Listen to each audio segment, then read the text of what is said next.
3-point line. Yet the response to criticism from Jayson Tatum stands to those who watch the game and understand the game beyond counting stats. But look at the numbers.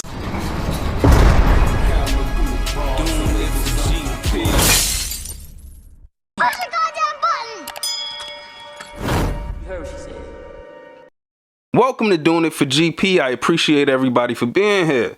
Like as you come in, subscribe by the end if you so choose. And also if you so choose to support the channel, place a buck in the cup. As a lifelong Celtics fan born and raised in Boston, the respective narrative attached to Jayson Tatum and Jaylen Brown irk me. Because even as I weigh the balance of advanced stats, eye test, raw stats, and especially, most importantly for me, mentality when evaluating players, since the beginning of their careers, I've always been pro Jaylen Brown. I started posting on YouTube 2 weeks before Kyrie left for Brooklyn. I said this. Let me give my opinions on the two. Relative to who's gonna be the superstar, who's gonna be the all-star, who's nicer than who.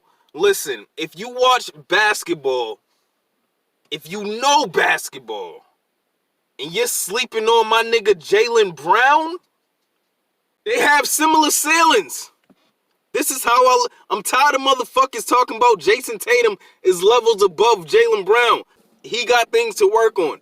If he could put Jaylen Brown's aggressiveness into Jayson Tatum, if we could put Juice's aggressiveness into Jayson Tatum, I think Jayson Tatum would be that nigga. If we could combine these two, if you could put Jayson Tatum's polished offensive game into Jaylen Brown, oh my lord. These two niggas, to me, are like Tracy McGrady and Vince Carter in Toronto. Jayson Tatum in this scenario would be Vince Carter. Jaylen Brown, of course, Tracy McGrady, the late bloomer, the one they didn't think would make it, who ended up becoming a fucking superstar in his own right. I need y'all to understand. Jayson Tatum is going to put on more of a workload. Jayson Tatum is going to take it upon himself to try to become a superstar because we've already placed him on the mantle. Jaylen Brown is going to take it upon himself to try to become a superstar because you motherfuckers said he couldn't do it. Because on the first night of Jayson Tatum's rookie year, when Gordon Hayward got hurt and Marcus Morris was supposed to start at power forward but didn't because of conditioning, and Kyrie barely showed up on his first night back in Cleveland to play LeBron, Jaylen Brown, who was better than all the rest of the guys ahead of him the previous year, his rookie year, but was benched for every single mistake by Brad Stevens.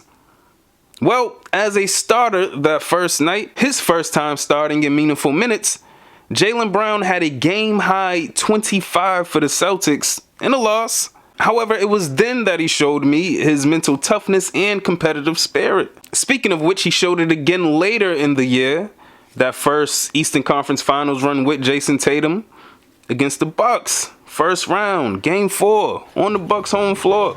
Again, with everybody barely showing up, Jaylen was the player that night that is pretty much the player you see today on a consistent basis.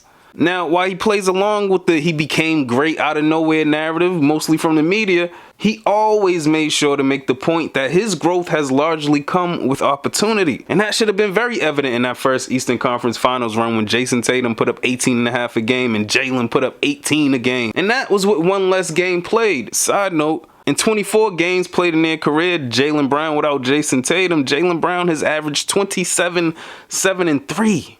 Those averages only increased without Jayson Tatum since they both became focal points.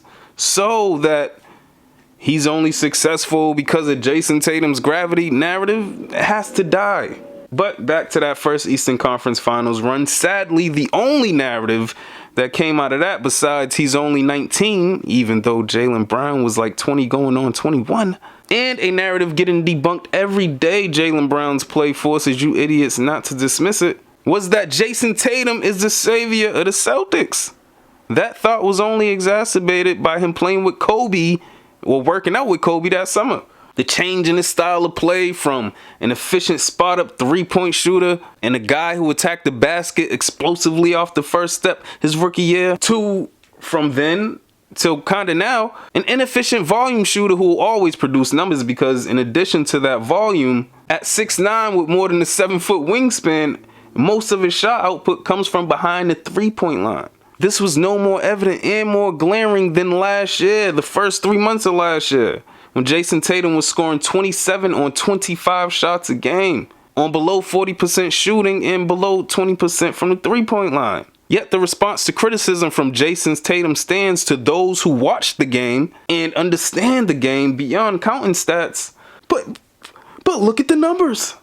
Which moves me off my disrespect to Jaylen Brown in comparison to Jayson Tatum rant. Because in reality, while it's a conversation that can be had another day, if not for the imbalance in coverage pro Jayson Tatum, it's a conversation that shouldn't have to be had.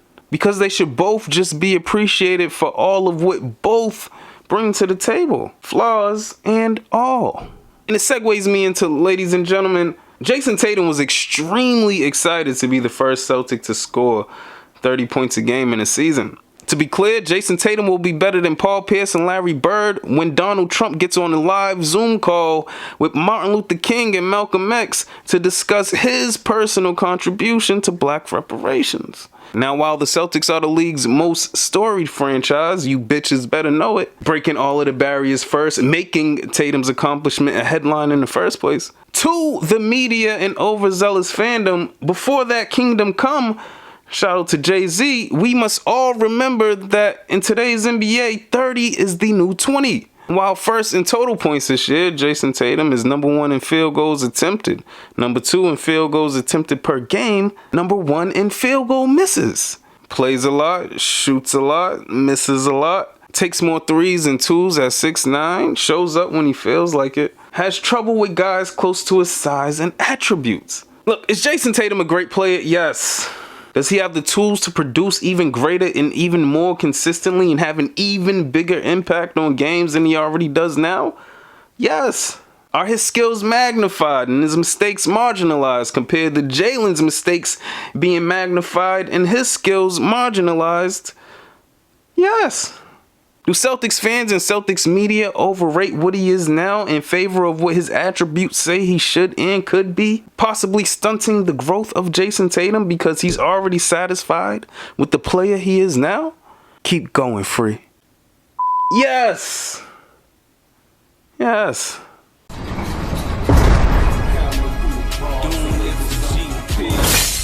Hey, you can click on any one of these bitches. I just thank you for watching. This has been Doing It for GP.